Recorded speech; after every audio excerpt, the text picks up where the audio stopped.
بسم اللہ الرحمن الرحیم۔ ولید بھائی، اس موضوع کو رمضان المبارک کے پہلے دن رکھنا چاہیے تھا تاکہ اسی بیس پر پھر باقی سارا رمضان آپ مختلف موضوعات پر گفتگو کرتے اور بڑا مزہ بھی آتا واقعی، لیکن دیر آیت درست آیت اچھی بات ہے۔ دیکھیے، توحید کو آپ دین کی اساس سمجھتے ہیں، اگر توحید نہ ہو تو دین کی عمارت بالکل گر جاتی ہے، کچھ باقی نہیں رہتا۔ بے شک۔ توحید کیا ہے؟ اللہ کی ذات میں وحدت، کہ اللہ کی ذات ایک ہی ہے، اس کے تمام کمالی صفات اس کی ذات ہی ہیں، زائد بر ذات نہیں ہے۔ اس حوالے سے ہم اس کو کہتے ہیں توحید در ذات یا توحید فی الذات۔ دوسرا توحید کا پہلو ہے توحید فی الافعال۔ اللہ تبارک و تعالیٰ کے افعال میں بھی توحید ہے۔ ہم توحید کے لفظی بحثوں میں پڑھتے ہیں، لیکن معاشرے میں جب افعال کی باری آتی ہے تو وہاں پر پھر گڑبڑا جاتے ہیں۔ ہم تیسرا اس کا پہلو ہے توحید فی الصفات۔ اللہ کی صفات بھی اس کی عین ذات ہیں، زائد بر ذات نہیں ہے، یہ بھی اسی توحید کی بنیاد ہے۔ لہٰذا یہ تین چیزیں ہوئیں، ایک توحید فی الذات، دوسری توحید فی الصفات، اور تیسری توحید فی الافعال۔ اب آپ ان تینوں کی تشریحات میں جب جاتے ہیں نا، توحید فی الذات کو شاید سب مانتے ہوں، کہتے ہیں ہاں بھائی اللہ ایک ہی ہے، وحدہ لا شریک ہے، اور اس کے علاوہ کوئی نہیں ہے کائنات میں، اس کو ماننا آسان ہے۔ لیکن جب آپ توحید فی الصفات کی بات کرتے ہیں تو وہاں پر بھی کسی حد تک ماننا آسان ہے، لیکن جب آپ توحید فعل کی بات کرتے ہیں تو وہاں پر انسان گمراہ ہو جاتے ہیں۔ توحید فی الصفات کا کیا مطلب ہے؟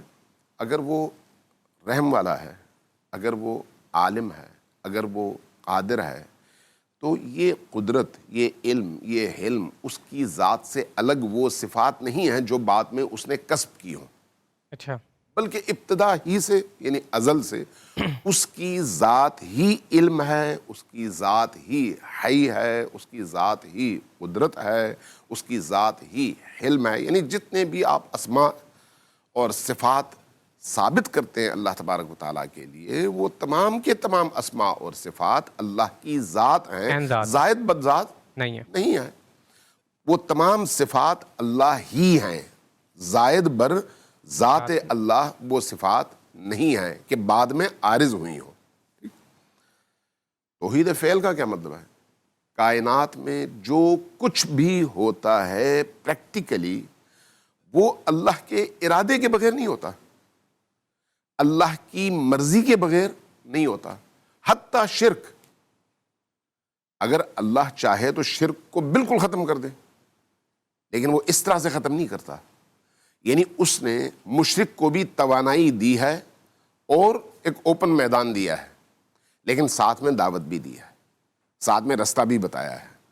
اب اگر کوئی کہے کہ نہیں میں اللہ کی دی ہوئی قدرت کے علاوہ خود مستقل شرک کر رہا ہوں، غلط ہے، ایسا نہیں ہے۔ وہ اگر شرک کر رہا ہے تو اللہ ہی کی دی ہوئی قدرت سے کر رہا ہے۔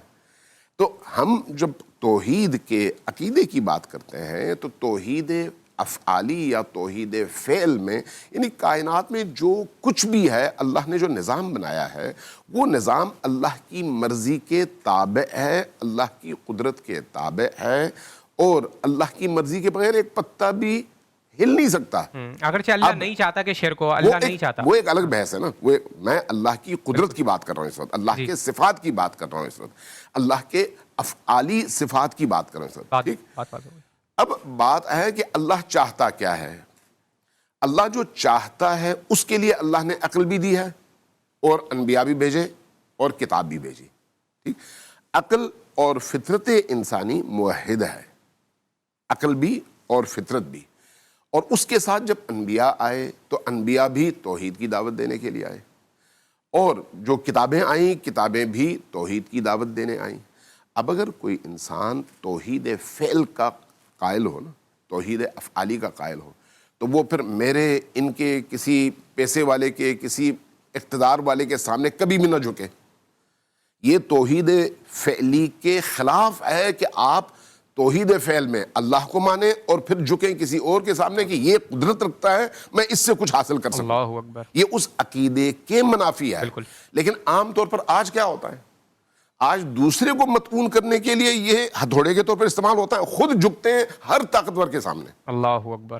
خود جھکتے ہیں ہر ظالم کے سامنے, اور بولتے نہیں ہیں کہ میری روزی روٹی اس سے وابستہ ہے. بہت اہم پوائنٹ. یہ جو میری روزی روٹی اس افسر سے, سیاستدان سے, فرض کریں ٹی وی چینل سے, فرض کریں مسجد کی کمیٹی سے وابستہ ہے, یہ خود شرک ہے.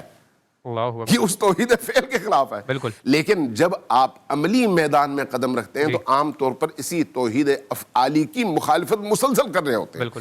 جبکہ توحید فعل آپ کو متوکل بناتا ہے. جس طرح سے موحد بننا ضروری ہے اسی طرح سے اللہ پر توکل بھی ضروری ہے. اگر اللہ نہ چاہے, توحید فعل کا مطلب یہ ہے کہ اگر اللہ نہ چاہے تو پوری دنیا کی طاقتیں مل کر بھی آپ کا پیٹ بھرنا چاہیں تو پیٹ نہیں بھر سکتی. کیا کہنے. اور اگر اللہ چاہے تو پوری دنیا آپ سے روزی چھیننا چاہے تو وہ چھین نہیں سکتی. اس لیے کہ اللہ اپنے فعل کے حوالے سے قادر ہے اور وہ انسان کو یعنی اپنی مخلوق کو عطا کرتا ہے. بات واضح